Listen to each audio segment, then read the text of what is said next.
वाले वीडियो में मैंने आप लोगों को पिरोल की अनुनादी संरचनाएं बना के बताया था। अभी हम एरोमेटिक कंपाउंड्स पढ़ रहे हैं या फिर हेट्रोसाइक्लिक कंपाउंड विषम चक्रीय यौगिकों में एरोमेटिक गुण पढ़ रहे थे, जिसमें से पहला गुण था चक्रीय होना चाहिए, दूसरा गुण था हक्कल नियम का पालन करना चाहिए और तीसरा गुण हम पढ़ रहे थे अनुनादी संरचनाएं। पिरोल की अनुनादी संरचनाएं मैंने आपको पढ़ा दी थी। अभी फ्यूरेन की अनुनादी संरचनाएं। अब देखिए फ्यूरेन की अनुनादी संरचनाएं भी सेम पिरोल जैसी ही हैं, बस आप लोगों को ये बॉन्ड्स घुमाना आना चाहिए। अब देखिए इसकी अनुनादी संरचनाओं में इसके पास दो लोन पेयर होते हैं।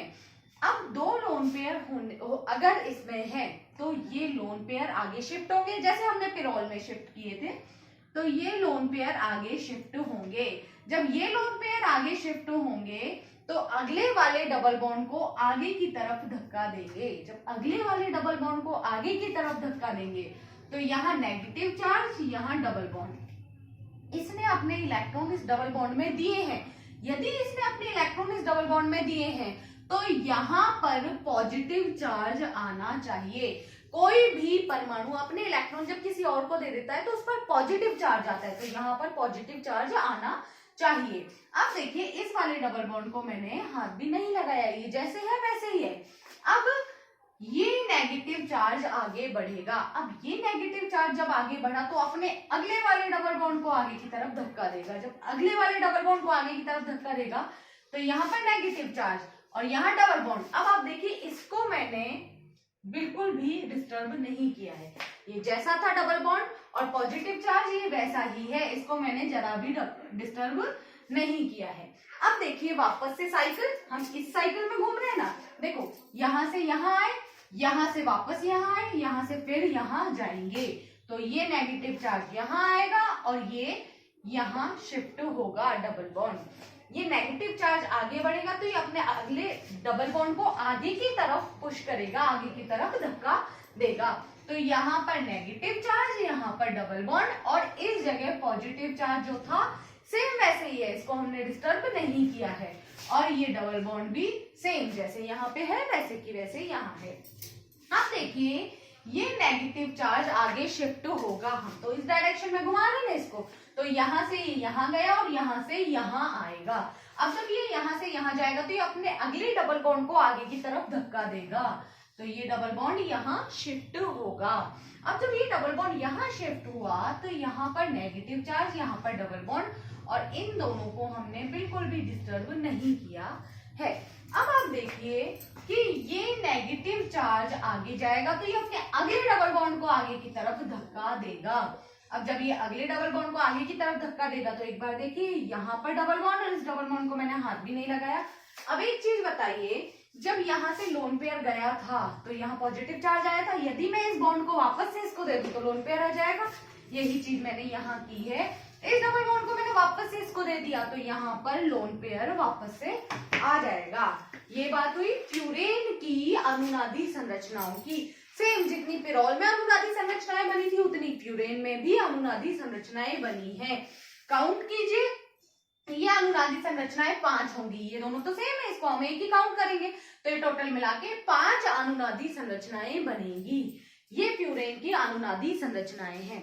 देखिए एक और चीज कि आप कभी भी अनुनादी संरचनाओं के बीच में हमेशा ये एरो लगाएंगे, ये एरो आप कभी नहीं लगाएंगे, या फिर ये एरो हम कभी नहीं लगाएंगे। हाँ, इन दोनों को आप साथ में लगा सकते हैं लेकिन सेपरेट सेपरेट अलग अलग की आपने सिर्फ मान लीजिए यहाँ पर ये वाला एरो लगा दिया या फिर यहाँ पर आपने ये एरो लगा दिया, कभी नहीं। इस टाइप के एरो हम यहाँ कभी नहीं लगाते, हम हमेशा या तो ये एरो लगाएंगे या फिर ये वाला एरो लगाएंगे। तो ये ऐसा क्यों होता है, ऐसा एरो हम क्यों लगाते हैं? क्योंकि हम जानते हैं कि ये अनुनादी संरचनाएं यहाँ से यहाँ गई, यहाँ से यहाँ भी चली जा सकती है, यहाँ से यहाँ जाएगी, यहाँ से यहाँ जाएगी, यहाँ से यहाँ भी आ सकती है। मतलब ये रिवर्सिबल उत्क्रमणीय अभिक्रियाएं हैं, आगे भी जाएगी और पीछे भी जाएगी, फॉरवर्ड भी जाएगी और बैकवर्ड भी जाएगी। तो ये है, ये अभिक्रियाएं दोनों डायरेक्शंस में, दोनों दिशाओं में चलती है, इसलिए हमने इसमें ये एरो लगाया है। ध्यान रखिएगा, यदि आपने ये एरो लगा दिया और पूरी संरचना ऐसा ही बनाई है तो भी गलत है, तो भी आपको एक भी नंबर नहीं मिलेगा इसमें। क्यों? क्योंकि आपने तो ये बोल दिया ना कि कंप्लीटली आगे जाएगा, पॉसिबल ही नहीं है। ये आगे भी जाएगी और ये पीछे भी आएगी। आप देखिए पीछे आने का मतलब यहां से सेम ये की यही आ गई, मतलब ये पीछे भी जा रही है आगे भी जा रही है, दोनों संरचनाएं चल रही है, इसलिए हम इसमें हमेशा ये एरो लगाते हैं या फिर ये एरो लगाते हैं, कभी भी आप सिंगल एरो नहीं लगाएंगे। ये तो बात हुई फ्यूरेन की अनुनादी संरचनाओं की।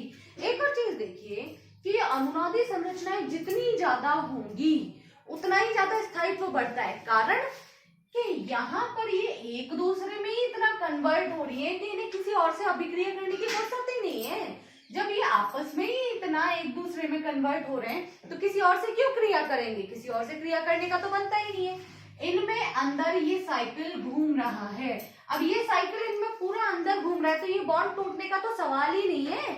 आपस में इतनी अच्छी ट्यूनिंग है कि बॉन्ड घूम रहे हैं तो किसी और से तो बॉन्डिंग करने की जरूरत ही नहीं है। तो यहाँ पर जितनी ज्यादा अनुनादी संरचनाएं होंगी उतना ही ज्यादा इसका स्थायित्व बढ़ेगा और उतनी ही कम इसकी क्रियाशीलता होगी।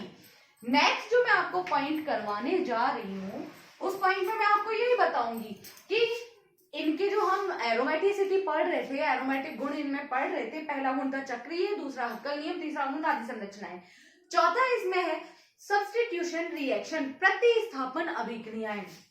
देखिए प्रतिस्थापन अभिक्रिया क्या होती है कि इस कार्बन में यहाँ हाइड्रोजन जुड़ा हुआ है तो इस हाइड्रोजन की जगह पे ये हाइड्रोजन हटके इसकी जगह पे एक्स आ गया, फ्लोरीन आ गया, क्लोरीन आ गया, ब्रोमीन, आयोडीन, कुछ भी इसकी जगह ये आ गया, मतलब ये बॉन्डिंग डिस्टर्ब नहीं हुई है, बाहर की चीजें एक दूसरे से शिफ्ट हो गई हैं।